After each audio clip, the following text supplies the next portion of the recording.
Peradaban Islam merupakan bahasan yang menarik di zaman sekarang ini. Tentu kita perlu untuk mempelajari seperti apa proses dari adanya kemajuan Islam. Tentunya, terlebih lagi di daerah-daerah yang terkenal erat akan kebudayaan Islamnya.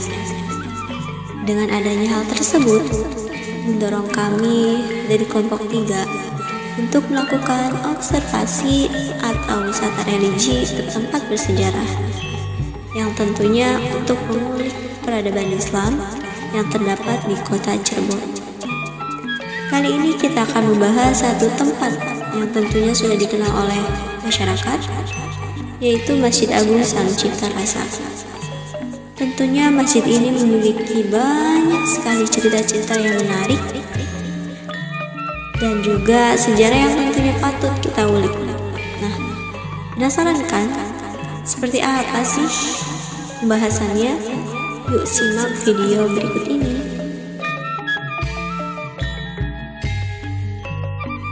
Masjid Agung Sang Cipta Rasa atau masjid yang masih terlihat kokoh dan terjaga keasliannya ini terletak di daerah Cirebon, atau lebih lengkapnya di Jalan Kasepuhan, Kecamatan Lemahungku, Kota Cirebon, Jawa Barat. Bangunan yang berbahan dasar kayu jati yang kokoh dan berumur panjang ini dikenal atau diketahui didirikan pada 1480.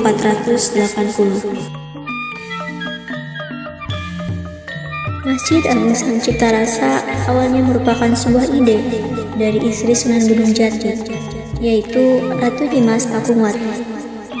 Beliau menyampaikan kepada suaminya untuk membangun sebuah masjid. Kemudian, Sunan Gunung Jati pun menyampaikan ide sang istri pada Sembilan Wali, yang kemudian ide tersebut disetujui.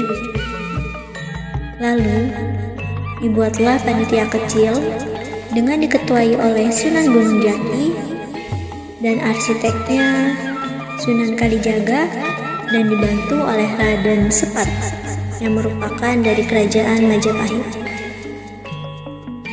Diketahui sekitar 500 orang membantu dalam proses pembangunan masjid ini. Dan konon katanya, masjid ini dibangun dalam waktu 1 malam. Nama Masjid Agung Sang Cipta Rasa tentu memiliki arti yang begitu luhur, karena jika diartikan kata per kata, Masjid Agung Sang Cipta Rasa memiliki arti sebagai berikut. Sang memiliki arti keagungan, cipta diartikan sebagai dibangun, dan rasa diartikan sebagai kegunaan. Mengulik lebih dalam lagi mengenai struktur bangunan dari masjid ini, tentunya terdapat banyak sekali bagian-bagian dari masjid tersebut yang memiliki nilai sejarah tersendiri.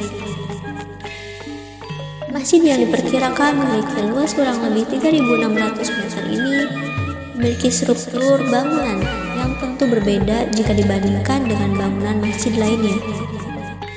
Yang mana jika sebagian masjid yang terdapat di seluruh Nusantara ini berbentuk piramida, Masjid Agung Sang Cipta Rasa justru memiliki bentuk limasa, yaitu memiliki punggung. Jika dilihat dari luar, masjid ini dikelilingi oleh dinding dan dilengkapi 6 pintu bentuk gapura padu laras. Gapura utama memiliki 2 daun pintu dengan hiasan candi laras. Hal itu tentu menjadi bukti adanya percampuran budaya dan etnis di Cirebon. Masjid ini juga memiliki pelataran atau area luar yang merupakan sebuah bangunan tambahan yang dibangun pada zaman Belanda. Jika dihitung, usianya sudah sekitar 1 abad.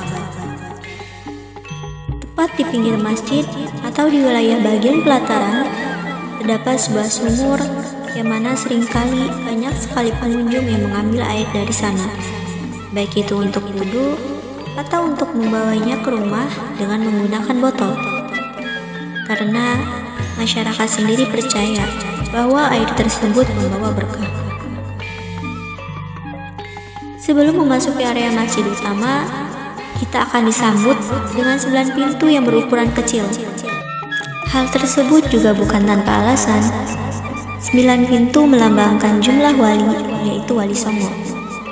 Dan arti dari dibuatnya pintu berukuran kecil tersebut agar orang yang masuk masjid menunduk, dan sebagai arti menghormati Sang Pencipta dan tidak menampakkan kesombongan. Bangunan yang menganut arsitektur tradisional Jawa ini memiliki ornamen dan ukiran yang berasimilasi dengan budaya lain.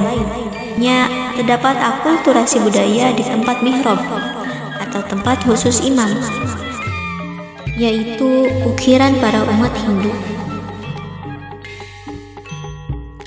Di dalam masjid terdapat 30 tiang utama yang mana tingginya kurang lebih 17 meter, sebuah simbol jumlah rakaat sholat dalam satu hari.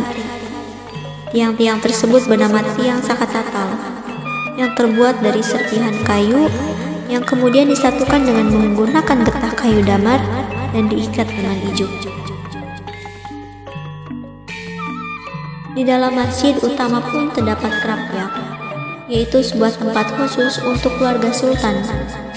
Terdapat 2 krapyak, yaitu di bagian depan dan di bagian belakang. Diketahui krapyak yang ada di bagian depan dikhususkan untuk keluarga Kesultanan Kasepuhan, dan krapyak yang terdapat di bagian belakang dikhususkan untuk keluarga Kesultanan Kanoman. Sejarah mengatakan bahwa dulu masjid ini memiliki sebuah mamolo, yaitu kubah yang berbentuk bunga teratai. Namun, karena ada suatu peristiwa menyebabkan mamolo tersebut jatuh hingga ke Banten. Nah, peristiwa tersebut berkaitan dengan asal-usul adanya azan pitu atau azan yang dilantunkan oleh 7 muazin. Berikut penjelasannya.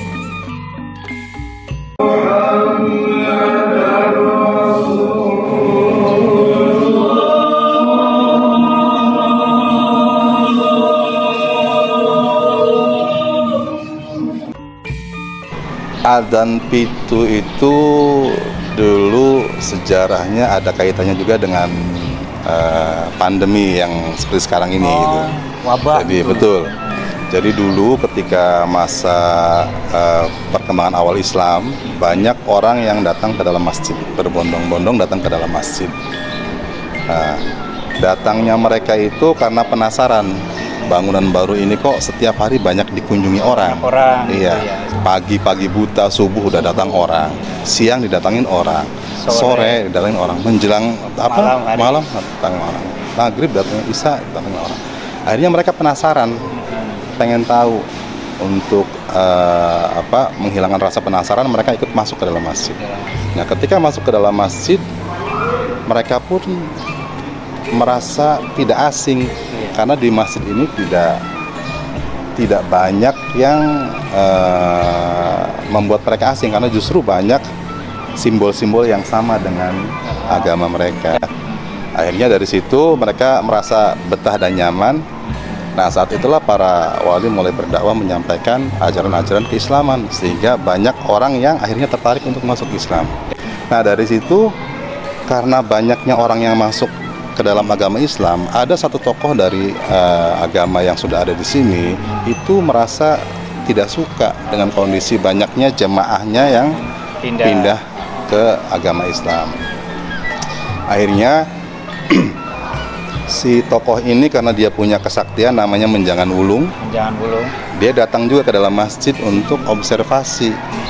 Karena bukan karena pengen tahu seperti apa Islam, tapi dia pengen merusak kondisi yang ada. Dia datang ke dalam masjid karena memang masjid ini open untuk siapapun boleh masuk. Si Menjangan Wulung ini masuk, kemudian mencari tahu apa nih yang menyebabkan orang datang berbondong-bondong ke Masjid Sang Cipta Rasa. Akhirnya setelah diteliti sama Menjangan Wulung, disimpulkan oleh beliau, si Menjangan Wulung ini, bahwa datangnya orang ke dalam masjid itu karena ada orang adzan. Ya, karena ada panggilan adzan, orang datang ke dalam masjid. Nah, akhirnya karena dia tidak suka dengan kondisi ramainya masjid, si Menjangan Wulung ini berpikir supaya orang tidak datang ke masjid ini, salah satu caranya menurut dia itu yang adzan itu jangan ada gitu. Muazzinnya yang jadi sasaran. Dihilangkan yang adanya. Akhirnya dia datang lagi ke dalam masjid, dengan kesaktiannya dia simpan wabah di dalam masjid. Dia simpan racun, dia simpan apa, semacam sihir gitu kan. Posisinya di atas masjid. Wallahu alam caranya seperti apa? Ketika ada muadzin adzan, si racun itu bereaksi, sihir itu bereaksi, menghantam orang yang adzan. Akhirnya si muadzin ini tidak bisa melanjutkan adzan karena terkena serangan itu sakit. Karena sakit, akhirnya digantikan oleh orang lain. Ketika diganti oleh muadzin lain, ternyata kondisinya sama, sakit juga, terus beberapa kali. Nah, akhirnya karena memang sudah masuk waktu sholat, dan penanda waktu sholat itu selain beduk waktu itu belum, di sini belum ada beduk, adanya cuma panggilan suara adzan. Akhirnya diteruskan, dicoba dilakukan untuk adzan. Nah, oleh istri Sunan Gunung Jati, Ratu Nyimas Pakmuwati itu diusulkan supaya adanya jangan sendiri, coba adanya berdua. Barangkali berdua sih bisa lebih, atau Cirebon seluwi tetek kuat, Ketika adzannya dengan 2 orang muadzin berbarengan, ternyata sama.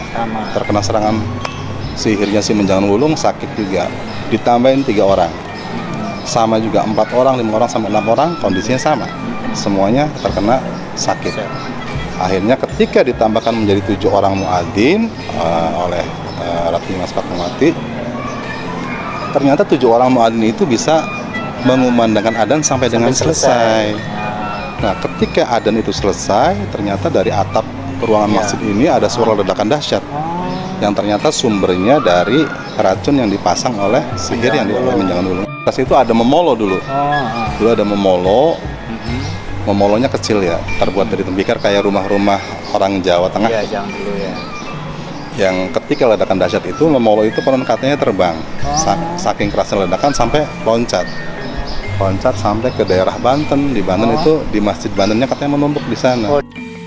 Nah, dengan adanya peristiwa tersebut, maka masyarakat mengenang peristiwa yang bersejarah itu dengan terus melestarikan adzan itu, namun yang hanya dikumandangkan ketika saat sholat Jumatan saja.